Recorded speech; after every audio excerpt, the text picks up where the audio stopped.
Boston, Massachusetts. Sen. Elizabeth Warren marked 1 year of running for president on Tuesday by slamming billionaires from both parties who she says put corporate interests above the needs of the rest of the country, as many top Democrats looking to unseat President Donald Trump spent the last day of 2019 rallying core supporters. Warren addressed a raucous hometown crowd at Boston's Old South Meeting House, a congregational church famous for being the organizing point for the Boston Tea Party in 1773. Vermont. Sen. Bernie Sanders is holding a big New Year's bash, featuring Prince's longtime backing band, in Des Moines, the capital of Iowa, which holds its lead-off caucuses on February 3. Also campaigning in Iowa is New Jersey Senator Cory Booker. Businessman Andrew Yang invited supporters to mark midnight at a party in New Hampshire, which is set to hold the first primary, on February 11. Minnesota Senator Amy Klobuchar is also in New Hampshire, while Colorado Sen. Michael Bennet plans to headline a house party in the state, timed to begin 1 minute after midnight, and billed as 2020's first such gathering. The crush of events reflects how little time there is to spare before voting begins. Even though campaigning ground to a near halt for Christmas Eve and Christmas, candidates are betting voters will be more amenable to their messages on the final day of the year.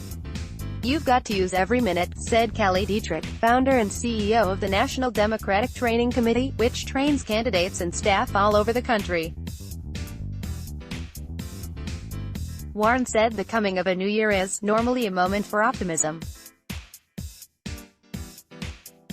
But let's face it, this year in America has been anything but normal. In a nod to the president's impending impeachment trial, Warren said congressional Republicans have turned into fawning, spineless defenders of his crimes. She spoke to hundreds who filled the historic wooden pews painted in a deep, creamy white on the church's polished wooden ground floor and stately balcony.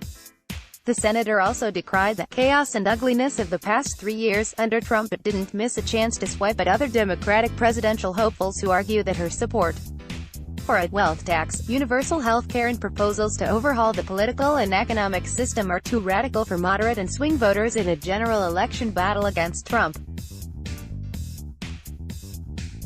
1 year into this campaign, you've never found me behind closed doors with corporate executives or spending hours on the phone sucking up to rich donors to fund my campaign, said Warren, who first announced forming a presidential exploratory committee on deck. 2018.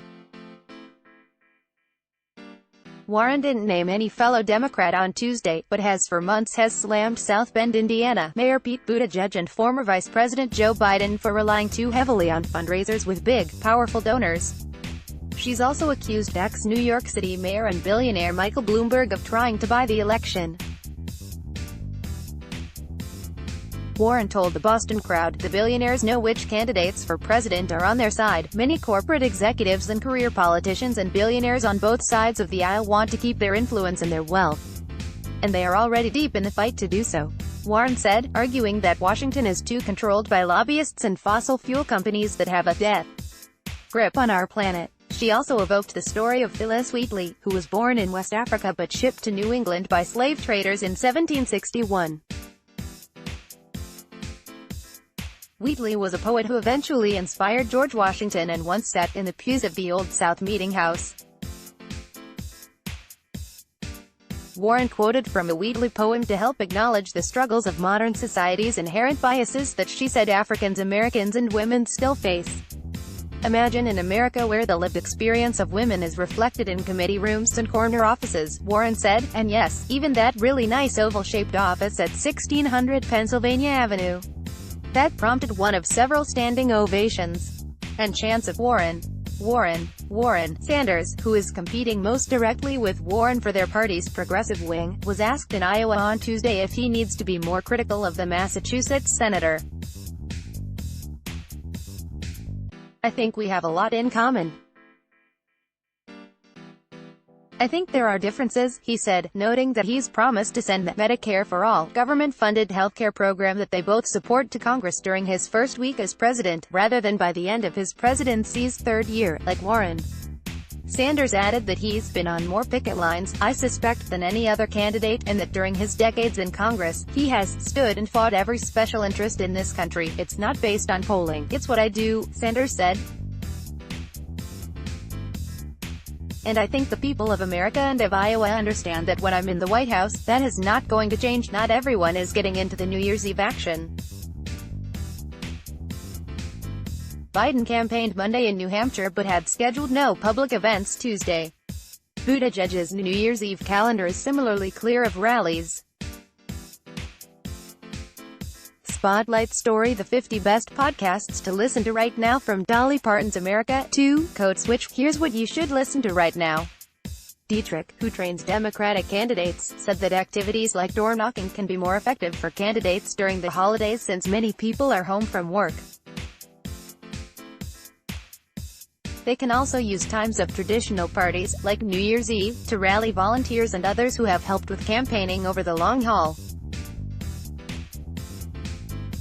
You can't take time off when you're running for president, Dietrich said. Your vacation happens the day after the general election. Contact us at editors@time.com. Let's block ads. Why?